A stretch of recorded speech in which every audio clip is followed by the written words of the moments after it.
जीवे ठार मारण्याचा प्रयत्न करून फरार 2 आरोपींच्या युनिट 2 ने आवळल्या मुसक्या।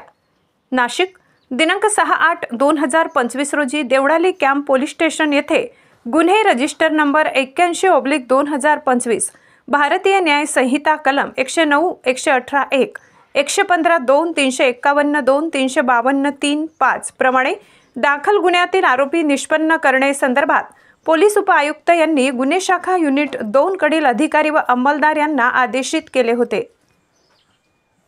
त्या अनुषंगाने गुन्हे शाखा युनिट 2 यांनी गुन्ह्याच्या घटनास्थळास भेट देऊन गुन्ह्यातील पाहिजे आरोपितांचा शोध घेण्यासाठी गुन्हे शाखा युनिट 2 यांनी सतत 3 दिवस परिश्रम करून देवळाली कॅम्प व भगूर भागात थांबून आरोपी यांचे नाव व पत्ता निष्पन्न केले, परंतु आरोपी यांचा ठावठिकाणा मिळून येत नव्हता। आरोपी यांचा शोध घेत असताना श्रेणी पोलीस उपनिरीक्षक मुख्तार खान पठाण, सहाय्यक पोलीस उपनिरीक्षक गुलाब सोनार यांना गोपनीय बातमीदारामार्फत बातमी मिळाली की सदर गुन्ह्यातील पाहिजे आरोपी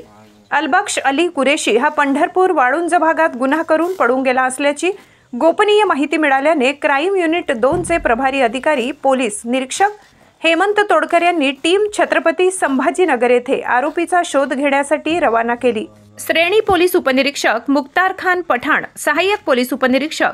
गुलाब सोनार, पोलीस हवालदार अतुल पाटील, वाल्मिक चव्हाण, मनोज परदेशी असे नाशिक येथून छत्रपती संभाजीनगर येथे जाऊन मिळालेल्या माहितीनुसार पंढरपूर वाळुंज परिसरात आरोपितांचा शोध घेतला असता संशयित आरोपी अलबक्ष उर्फ अली अल्ताफ कुरेशी वय 21 वर्ष राहणार सलामपुरा विठ्ठल मंदिराजवळ पंढरपूर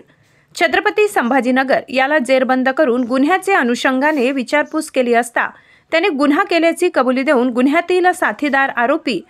कैफ उर्फ भुऱ्या जावेद शेख याचे बाबत माहिती दिली।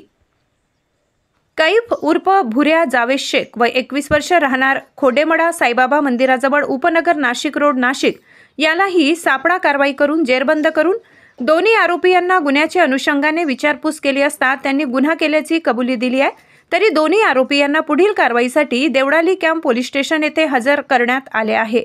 महाराष्ट्र माझा न्यूजसाठी मुख्य संपादक जनार्दन गायकवाड, नाशिक।